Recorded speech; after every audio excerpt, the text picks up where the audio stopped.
नमस्कार, स्वागत है आपका एचएनएन 24/7 पर। मैं हूं आपके साथ विशाल गर्ग। खबरों की शुरुआत करेंगे। लोकसभा चुनाव को लेकर हमारे ब्यूरो चीफ रोहित विक्रम सिंह ने बीजेपी प्रदेश उपाध्यक्ष शैलेंद्र बिष्ट से खास बातचीत की।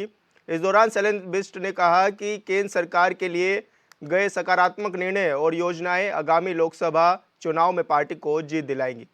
देखिए खास रिपोर्ट। भारतीय जनता पार्टी के वरिष्ठ नेता और प्रदेश उपाध्यक्ष शैलेंद्र सिंह बिष्ट जी इस समय हमारे साथ मौजूद हैं।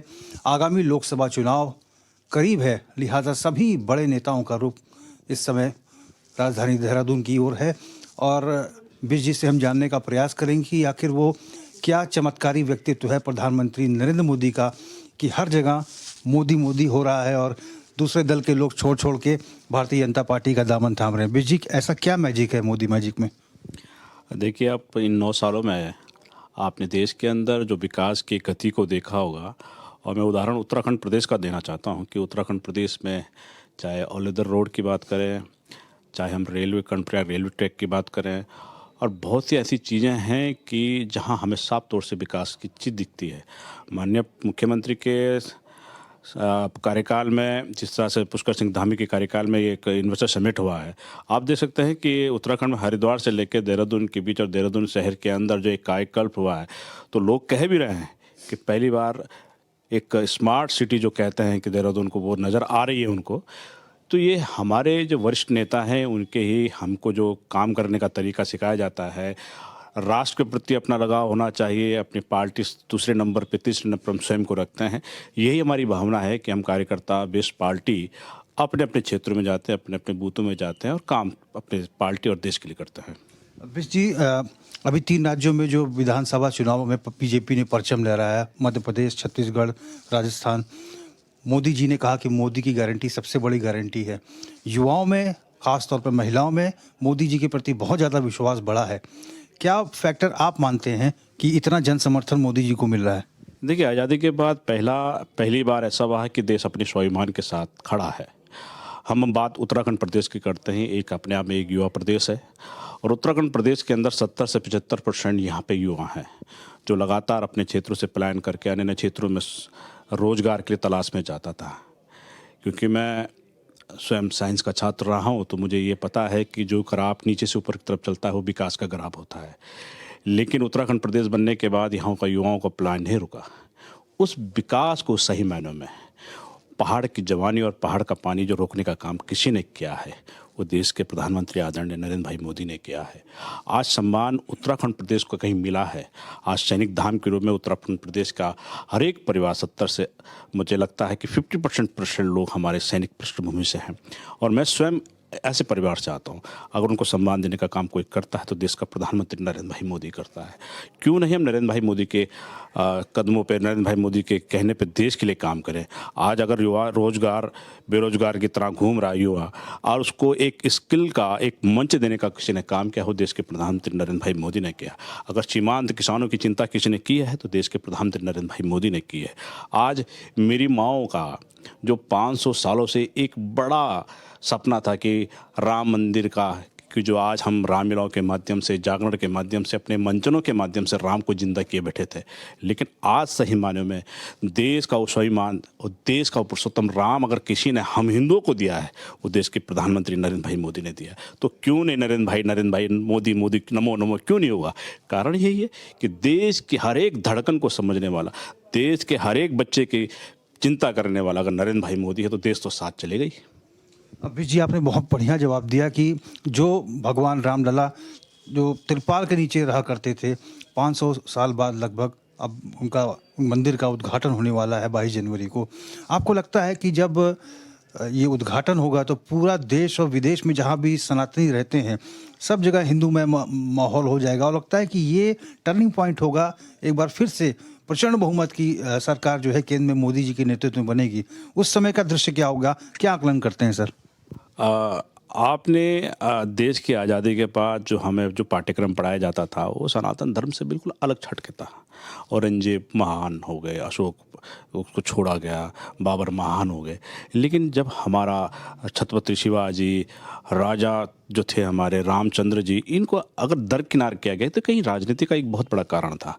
लेकिन आज सनातन धर्म का एक एक बच्चा अपने स्वाभिमान के साथ खड़ा है और पुरुषोत्तम राम, क्योंकि जिसको आज के ज़माने के लोग बहुत कम पढ़ा लिखा करते थे, लेकिन आज एक एक बच्चा उसमें ट्रेंड कर रहा है कि राम, पुरुषोत्तम राम थे, वो हमारे पूर्वज थे, उन्होंने क्या क्या आज को पढ़ रहे हैं। और उनके अनुरूप जो उन्होंने अपने सनातन धर्म को आगे बढ़ाने का काम किया था, पिताजी का कहना माना, 14 साल का वनवास काटा और बुराई पे अच्छाई की जीत का एक सबसे बड़ा संदेश पूरे सनातन धर्म को दिया है। आज हमें गर्व है कि हमारे देश के प्रधानमंत्री ने 500 सालों का जो एक ऐसा गैप था, जो चाह हमारे अंदर थी कि राम आएंगे, जहाँ राम का जन्म हुआ था वो मंदिर वहाँ बनाएंगे, ऐसा जो एक कहावत थी हमारी, हम लोग सड़कों पे लड़े हैं कि रामलला आएंगे, मंदिर वही बनाएंगे।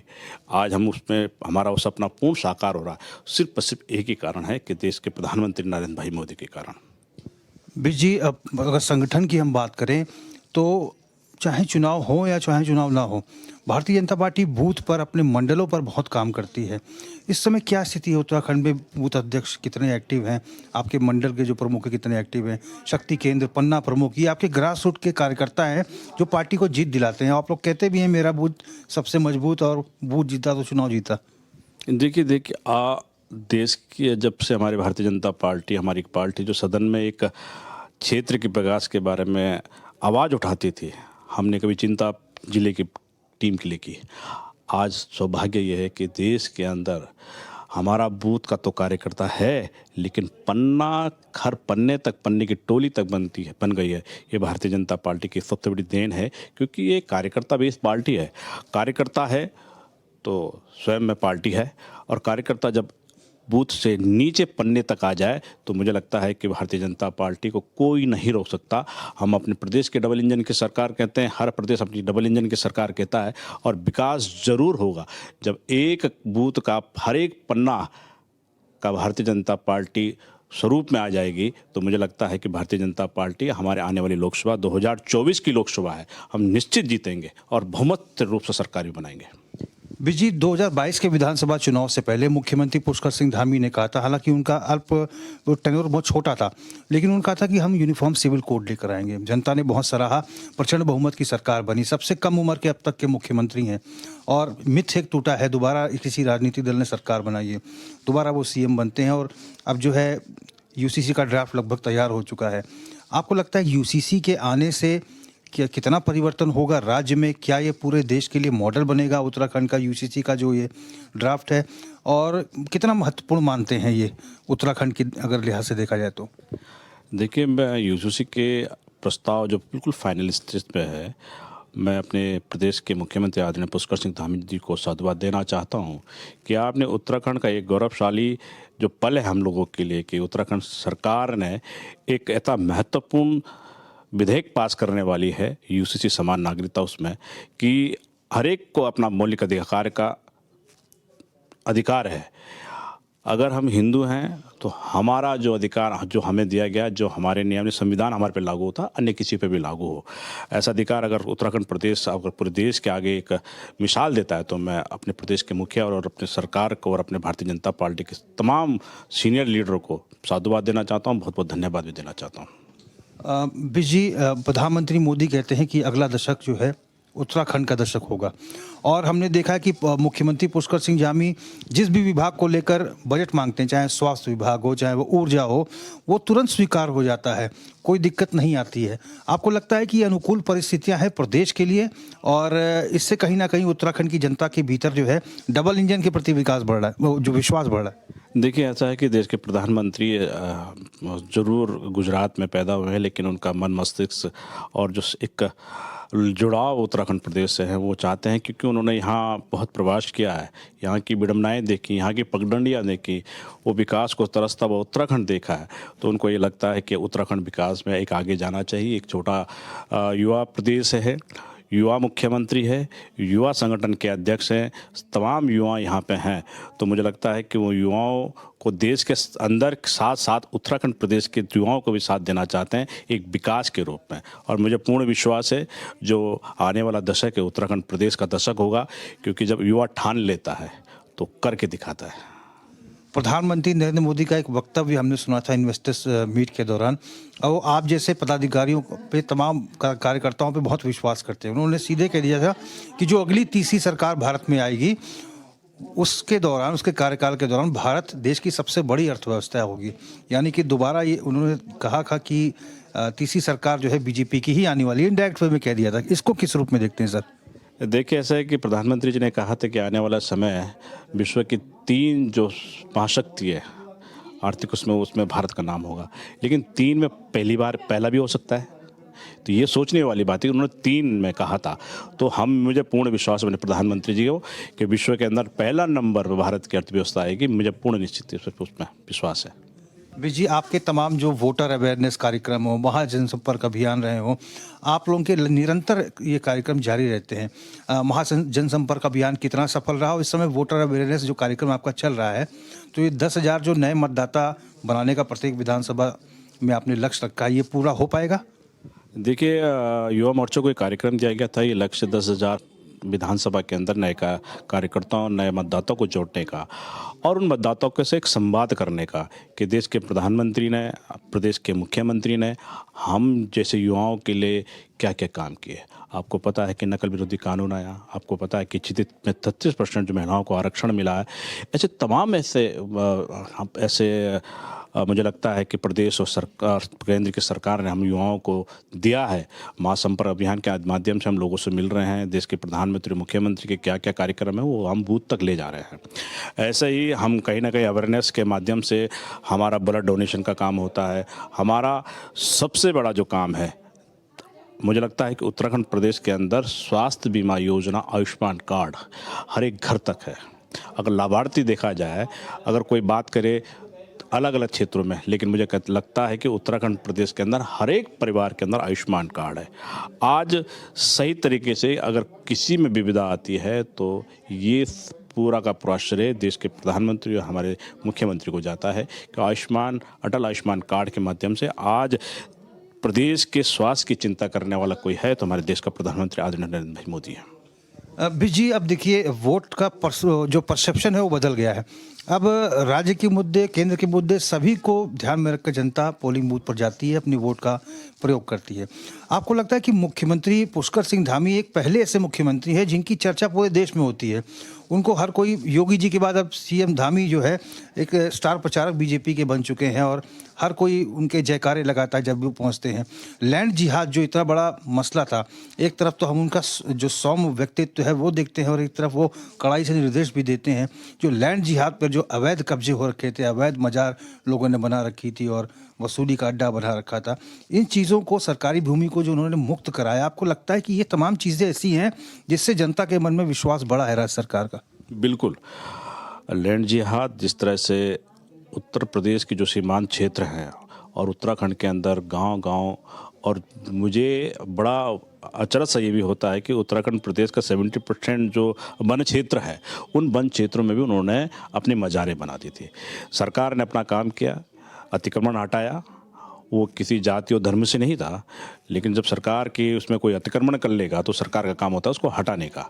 ऐसे जो एक मैसेज गया है और हमारी एक अलग अलग उनका एक जिहाद का रूप लेता है। हमारे क्षेत्रों में जाते हैं, हमारे गांव में क्षेत्रों में जाते हैं जहां बुजुर्ग महिलाएं रहते हैं, उनको ठगने का काम जो करते हैं वहां जा के, और क्या है, अपने समाज का, अपनी जाति का एक प्रचार प्रसार करने का काम, और एक लव जिहाद के माध्यम से वो समाज को दूसरे जाति की लड़की को बहला फुसला कर अपने समाज में लाना, इस तरह से जो तमाम था उसको एक आघात जो पहुंचा है दूसरे समाज के लोगों, दूसरी जाति के लोगों पे, कि हाँ, उत्तराखंड प्रदेश के अंदर इसके लिए कोई जगह नहीं है। जी, जैसे लव जिहाद, लैंड जिहाद, जबरन धार्मिक धर्मांतरण का मसला हो, नकल विरोधी कानून सीएम पुष्कर सिंह धामी लेकर आए, यूसीसी का मसला रहा हो, जो सिलकियारा का टनल ऑपरेशन है, सफल रेस्क्यू ऑपरेशन रहा, देश और दुनिया की नज़र उस पर रही, उसमें 100/100 सीएम धामी को मिला, सुरक्षित 41 से 41 श्रमिक निकल के आए। आपको लगता है कि इससे श्रमिक वर्ग में जो काम करने वाले दिहाड़ी मजदूर हैं, क्या मैसेज गया होगा भारत सरकार के लिए, केंद्र सरकार के लिए, उनके मन में क्या चल रहा होगा जो श्रमिक वर्ग है? क्योंकि 41 लोगों की जान बचाना बहुत महत्वपूर्ण है और श्रमिक वर्ग जो काम करने वाला वर्ग है, कैसा मैसेज गया होगा? आप क्या आकलन करते हैं? देखिए, देश ने भी देखा है कि एक तरफ पूरे राज्यों में चुनाव चल रहे थे और ऐसे में प्रधानमंत्री उनकी चिंता कर रहा था। एक बहुत बड़ा मैसेज है कि जो अंतिम छोर में बैठा हुआ एक हमारा जो यहाँ का निवासी है, उसकी चिंता का देश का प्रधानमंत्री कर रहा है और प्रदेश का मुखिया लगातार अपने 24 घंटा वहाँ पे दे रहा हो, तो मुझे एक जो संदेश उत्तराखंड में नहीं, ये संदेश पूरे देश और विश्व के अंदर गया है कि एक सबसे कम छोटा जो होता है, अंतिम छोर में जो बैठा हुआ व्यक्ति है, उसकी चिंता अगर प्रधानमंत्री करता है, क्योंकि दीनदयाल उपाध्याय जी ने कहा था कि अंतिम पायदान में बैठा हुआ जब कार्यकर्ता की चिंता अगर देश का मुखिया करे तो उस दिन देश सही मायनों में आज़ाद होगा। आज लगता है कि इन 70 साल बनाम 9 साल जो रहा है वो बहुत महत्वपूर्ण है, विकास को एक नया आयाम देने वाला है, नया गति देने वाला है। आज देश एक सर्वोच्च स्थान पे गया है, इससे जो प्रधानमंत्री जी है तो मुमकिन है, क्योंकि मोदी है तो मुमकिन है। अच्छा विज जी, प्रधानमंत्री नरेंद्र मोदी और मुख्यमंत्री पुष्कर सिंह धामी एक तरह से गुरु चेले की जोड़ी बन के जो उभर के सामने आई हो, जिस तरह के कड़े फैसले मुख्यमंत्री पुष्कर सिंह धामी ले रहे हैं, ऐसा अमूमन हमने अपने पहले नहीं देखा कि पत्रकारिता के उसमें 30% महिलाओं को सरकारी नौकरी में आरक्षण का भी उन्होंने लाभ दे दिया, राज्य आंदोलनकारियों को भी 10% क्षैतिज आरक्षण का लाभ मिलने वाला है। इन तमाम चीज़ों को किस रूप में देखते हैं? देखिए, कहीं ना कहीं उत्तराखंड प्रदेश के लिए, एक यहाँ की महिलाओं के लिए, यहाँ के आंदोलनकारियों के लिए, यहाँ की युवाओं के लिए एक मील का पत्थर साबित हुआ है कि आदरणीय पुष्कर सिंह धामी के जो निर्णय थे। और हम हमेशा कहते थे जब युवा मोर्चे के प्रदेश देते थे कि आने वाला समय जो दूसरी या तीसरी पीढ़ी है आपको टकटकी नज़र से देख रही है कि आप प्रदेश का नेतृत्व करेंगे, तो जब युवा प्रदेश का नेतृत्व करेगा, मुझे लगता है कि निर्णय बहुत सही मायने में सही तरीके से होंगे।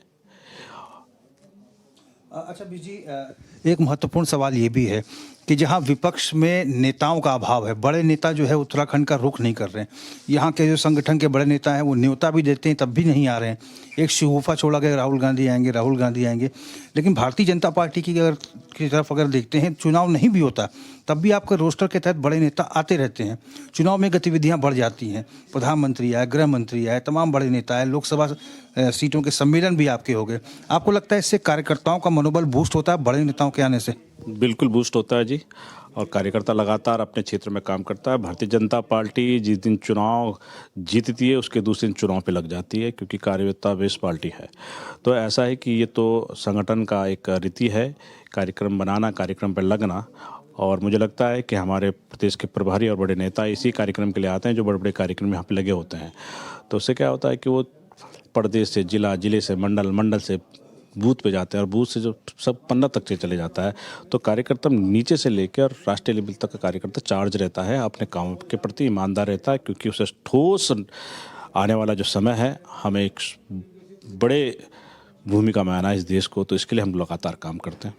आपके बहुत सारे कार्यक्रम चल रहे हैं विज जी, सेल्फी विद लाभार्थी भी आपका महिला मोर्चा में चलाया जा रहा है कि जो भी लाभार्थी महिलाएं हैं उनकी फ़ोटो जो है नमो ऐप पे आप लोग अपलोड करते हैं, ताकि प्रधानमंत्री को भी पता चले कि उत्तराखंड में कितना योजनाएं जो है धरातल पर उतर रही हैं। समाज कल्याण के आपके तमाम कैंप्स लगते रहते हैं, चाहे वो प्रधानमंत्री मोदी के मन की बात का 100वां एपिसोड हो या कि डॉक्टर श्यामा प्रसाद मुखर्जी बलिदान दिवस का हो, अटल जी का भी जन्मदिवस आने वाला है, उस दिन भी आप लोग बहुत बड़े बड़े आयोजन करने वाले हैं। उद्देश्य क्या रहता है, ध्येय क्या रहता है आप लोगों का? क्योंकि ये तमाम जो योजना है जनता से जुड़ी हुई है, और आपकी जो विकसित भारत संकल्प यात्रा चल रही है उसमें भी आप लोग योजनाओं से लाभान्वित कर रहे हैं जनता को।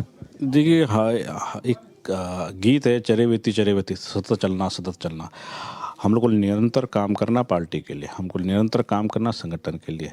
जहाँ तक बात आती है अन्य अन्य क्षेत्रों में सेल्फ वित्त, महिला मोर्चा कार्यक्रम, देखो आज हमको देश के जनमानस को ये बताना है कि देश के प्रधानमंत्री जी ने उन लाभार्थियों के लिए क्या क्या काम किया। आपने देखा स्वच्छता से लेके, जनधन से लेके, आपके लाभार्थी आयुष्मान कार्ड से लेके, तमाम उज्ज्वला कनेक्शन से लेके, अगर देश के प्रधानमंत्री ने वहाँ तक अंतिम छोर में बैठा हुआ जो एक पायदान में एक व्यक्ति बैठा हुआ उसकी चिंता की है, तो उस चिंता को लेके हम लोगों के बीच जाते हैं कि आपको क्या मिला। उन्होंने कहा उज्ज्वला मिला, आयुष्मान मिला। और सबसे बड़ी बात है कि देश जब 2 साल कोविड के समय काल में जब हमारे काम काल वाले लोग बेरोजगार हो गए तो अपने घरों में बैठ कर उनकी चिंता करने का काम किसी ने अगर राशन के माध्यम से किया तो देश के प्रधानमंत्री ने किया। ऐसे तमाम लोग बाहर निकल कर अपनी भावनाओं को व्यक्त करने का काम करते हैं, और इसमें जब संगठन का कार्यकर्ता उन तक पहुंचता है तो अपनी वो कहानी बताते हैं कि हम इन 2 सालों में जब हमारे पास रोज़गार नहीं था तो देश के प्रधानमंत्री ने राशन फ्री में राशन दिया है। ऐसे तमाम बहुत से कार्यक्रम ऐसे रहे हैं जिसके कारण हम एक संदेश देने का काम करते हैं कि हाँ, देश के अंदर अगर विकास करने का काम कोई करता है, देश की चिंता करने का कोई काम करता है और देश के साथ विश्व को वैक्सीन देने का कोई काम करता है तो देश का प्रधानमंत्री नरेंद्र भाई मोदी करता है। विजय, क्या आपको इस बात की जानकारी है कि अभी आप लोगों का एक बहुत बड़ा कार्यक्रम शुरू होने वाला है, मोदी है ना करके? क्या कार्यक्रम में क्या रहेगा और ये स्लोगन क्या दर्शाता है? मोदी है ना एक युवा मोर्चा का कार्यक्रम है, और मोदी से संबंधित ये है कि मोदी है तो मुमकिन है। तो मोदी है तो वही बात है कि मोदी है तो किसानों की चिंता करने वाला, मोदी है तो युवाओं की चिंता करने वाला, मोदी है तो महिलाओं की चिंता करने वाला। अगर है तो मुमकिन होगा। अच्छा, मेरा अंतिम प्रश्न होगा विजय जी। शैलेंद्र बिष्ट बतौर प्रदेश उपाध्यक्ष, एक सिपाही भारतीय जनता पार्टी के, क्या कुछ भूमिका आपकी 2024 के चुनाव में रहने वाली है? पार्टी के लिए क्या कुछ काम करेंगे आप? लगातार काम कर रहे हैं। आज युवा मोर्चा का प्रभारी के नाते भी काम कर रहा हूँ, तो हरिद्वार जिले के प्रभारी के नाते भी काम कर रहा हूँ। जिस क्षेत्र से मैं आता हूँ वहाँ भी मैं काम कर रहा हूँ। भारतीय जनता पार्टी ने कार्यकर्ता बेस्ड पार्टी के साथ साथ हम लोगों को ये चीज़ सिखाया है कि हमें तमाम समय भारतीय जनता पार्टी और देश के लिए देना है। हम लगातार काम कर रहे हैं और मुझे पूर्ण विश्वास है 2024 में हम एक बार इतिहास तिवारा से देश के प्रधानमंत्री के रूप में नरेंद्र भाई मोदी को देखेंगे। ये पूर्ण विश्वास के साथ हम कह सकते हैं। विजय, हमने आपके एक उपाध्यक्ष का एक ऐसे ही इंटरव्यू किया था, उन्होंने कहा था कि प्रत्येक लोकसभा सीट पे हम 2 लाख वोटों की मार्जिन से जीत कर आएंगे। आप कितना आश्वस्त लगते हैं मार्जिन को लेकर? मार्जिन क्या है कि हमारा लक्ष्य तो 50+ है। 50+ इन द सेंस कि हमें वो वोटिंग परसेंटेज 50% से ऊपर मिले। तो मार्जिन वही होगा जितना परसेंटेज वोट पड़ेगा। जब स्वयं में भारतीय जनता पार्टी को 50, 60, 70% वोट पड़ जाएगा, उसका मार्जिन ऑटोमेटिक निकल आएगा। लेकिन हम ये तय नहीं कर सकते कि वोटिंग परसेंटेज क्या होगा। लेकिन तब पूर्ण विश्वास है जिस तरह से हमारे इन 5 लोकसभा में विकास हुआ है, 5 लोकसभा में जो सरकार के द्वारा काम हुए, पूर्ण विश्वास एक बहुत बेहतरीन जीत हम लोगों की होगी। हमसे बात करने के लिए विजय बहुत बहुत धन्यवाद। Thank you sir, thank you. हमने बात की भारतीय जनता पार्टी के वरिष्ठ नेता प्रदेश उपाध्यक्ष शैलेंद्र सिंह बिष्ट जी से। इनका साफ तौर पर कहना है कि केंद्र सरकार और प्रदेश सरकार द्वारा किए गए जो विकास कार्य हैं ये 2024 के चुनाव में वोट का आधार बनेंगे और एक बार फिर से देश में प्रचंड बहुमत की नरेंद्र मोदी के नेतृत्व में सरकार बनेगी और उत्तराखंड से 500 सीटें भारतीय जनता पार्टी प्रचंड बहुमत के साथ जीत कर आएगी। HNN 24/7 के लिए अपने कैमरा पर्सन हरीश भट्ट के साथ मैं रोहित विक्रम सिंह, देहरादून।